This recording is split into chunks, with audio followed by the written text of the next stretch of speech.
Shemai, this is part 2 of our maintenance of our ukuleles. Go and check out part 1 if you haven't already done so. We removed strings, we learned how to measure the action at the 12th fret, and we got rid of those nasty sharp frets.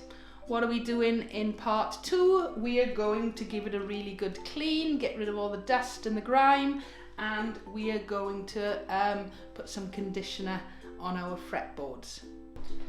Right, we're going to give it a bit of a clean now. Alright, if I just come in here, I don't know if you can see how filthy that is. Alright, can you see the dust? Alright, and the body isn't much better.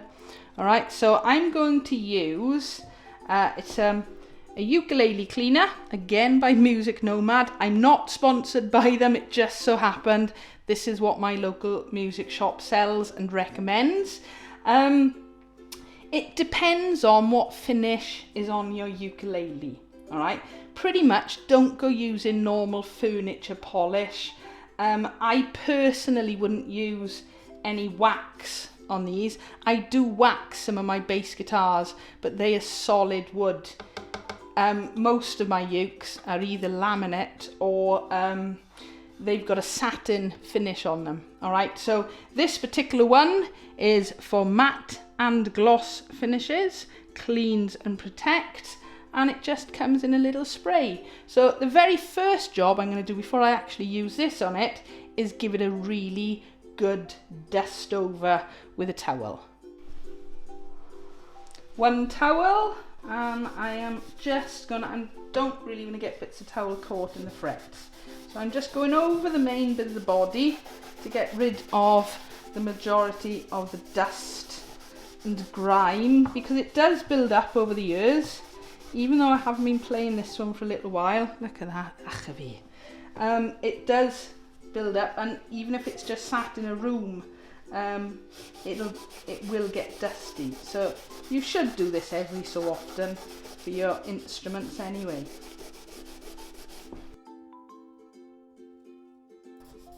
Alright, make sure you get in all those nooks and crannies around pegs at the top of the nut.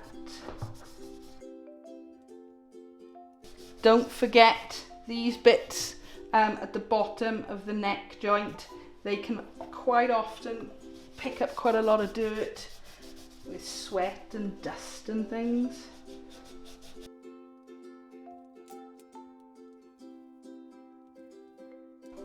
Okay, that is looking pretty good actually, in terms of just getting the general dust off it. My next job, I'll just get a little cotton bud to get into the bits where the towel can't reach. Okay, so just normal cotton buds. These are to get into some of these places right in the very difficult bits where the towel or the dusters can't get into. And it's amazing actually how much stuff comes off that. Alright. Do you remember earlier on I said I was going to take this off again? So look, I'm going to do it now, and this time I'm just going to first of all give this a bit of a wipe. Okay, and there doesn't seem to be any real dirt or dust in there, so I'm quite happy with that. So we just pop that back on. There we go, so that's all done. And I'm just going to do exactly the same now with the other end of the ukulele, where I'm just going to use my cotton bud again and just get into the bits where the towel didn't go. You know what? That's all looking pretty good now. Alright, so I can't see any obvious dust or grime on there. So, oh, hang on. Now then, a little trick from ages ago. It was a toothbrush a long time ago. Don't worry, I haven't put that anywhere near my mouth for a long, long time. This is great for getting in these neck joints for here.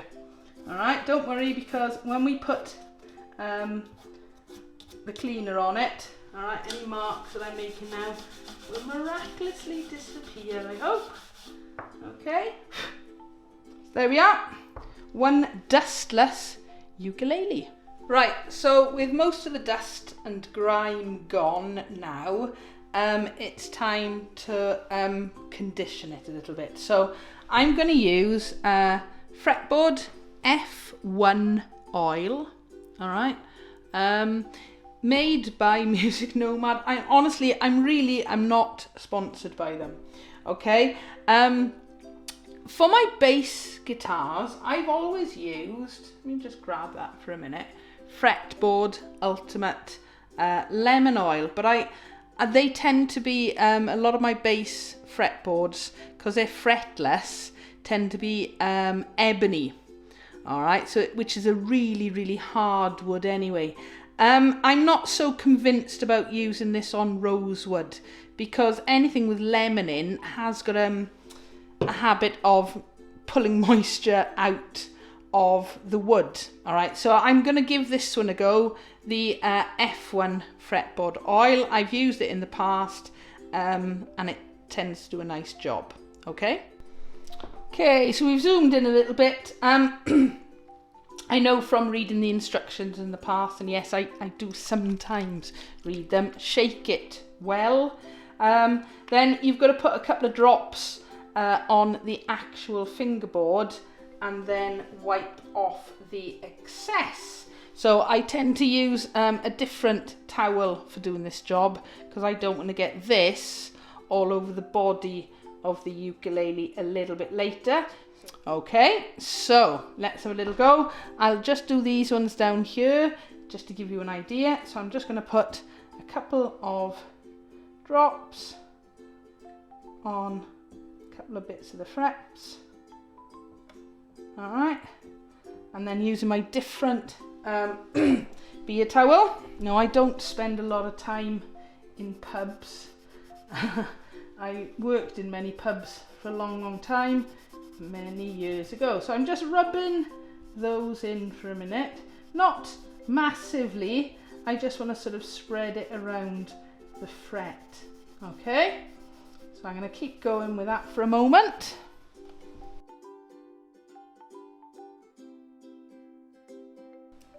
So I've put my drops on, and I'm just going to do what I was doing a moment ago. I'm going up and down in between the frets, just spreading the oil around a bit. I am being careful not getting it on the actual body of the ukulele down here. Okay. All right, so at the minute it's still quite wet. All right, there's a lot of excess on, and I'm just giving it a minute to soak in, because this has been, well, I've never done it before on here. So I'm just move it down a bit so you can see what I'm doing. So I'm going to keep going like that for a moment. And of course, the larger the space of frets, I'm putting a little bit more oil on. But I haven't gone nuts, I haven't put loads on. All right, what I'm going to do is just move this. There we are. I gotta say, I do love the smell of this. Okay, so that's the F1 oil covering it. I'm just going to leave it a moment or two just to soak in to the wood, give it a chance to work, and then I'll rub off the excess.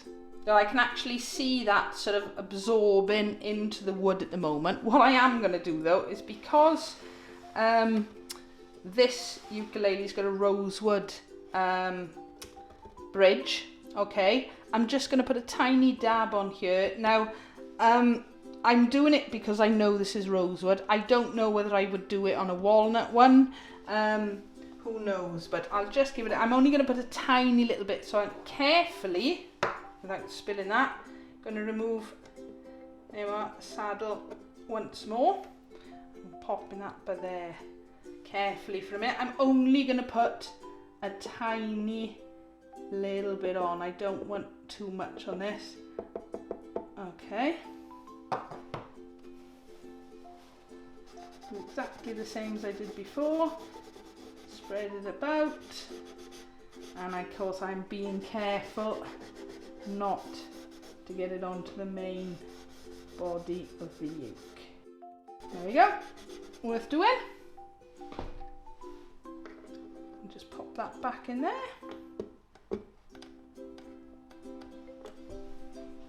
Now hopefully you can see this. This has been on now probably about 3 or 4 minutes, and there is still quite, there we can just see it in the light there. There is still quite a lot of oil sitting on the top. So I've given it a minute or 2 to soak in. So I'm just now going to wipe off the excess oil.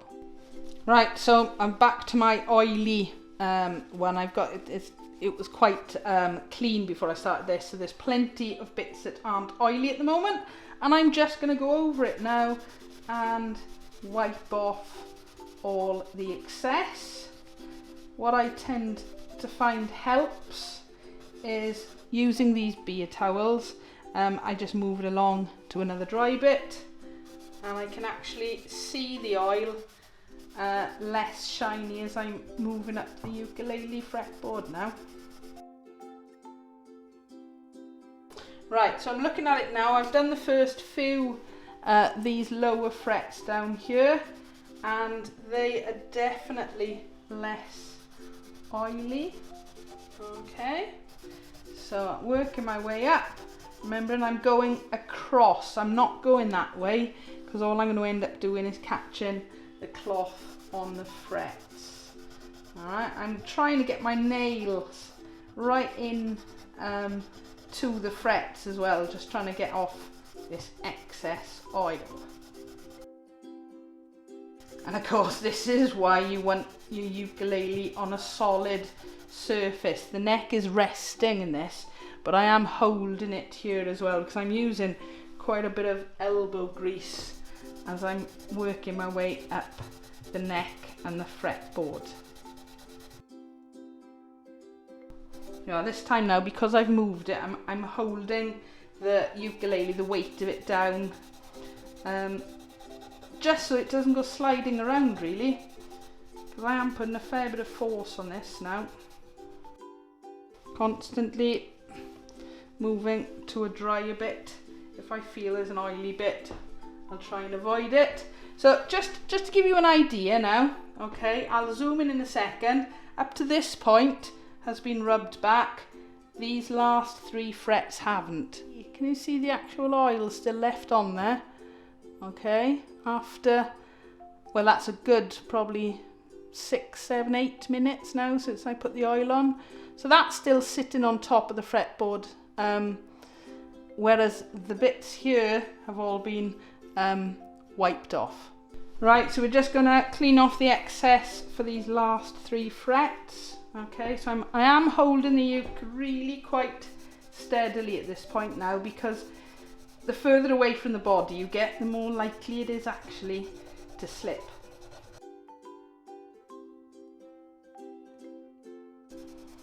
This last one really is a bit of a nightmare, with the ukulele wanting to dive around a bit. Okay, so I'm holding it nice and steady. There we go. I think that's pretty much the excess oil off now. I'm quite happy with that, apart from my sweaty fingerprints. There we are. So hopefully you can see, if I turn it with the light there, all that excess oil has now come off, and the fingerboard is certainly looking a nicer colour. All the bits of dust and grime have gone. So you think when you're playing your ukuleles, apart from dust, you're getting all the sweat from your hands and fingers. Now that soaks in to the fingerboard, which does help to a degree, but also all the dirt does too. So that's the end of part 2 of our maintenance of our ukuleles. We've given it a really good clean, got all the dust and the grime off, and we've put conditioner on our fretboard. As always, if you've got a question or a comment, leave it below. Give us a like if you've enjoyed the video and you found it helpful. Don't forget to subscribe. Look out for part 3. thank you for watching.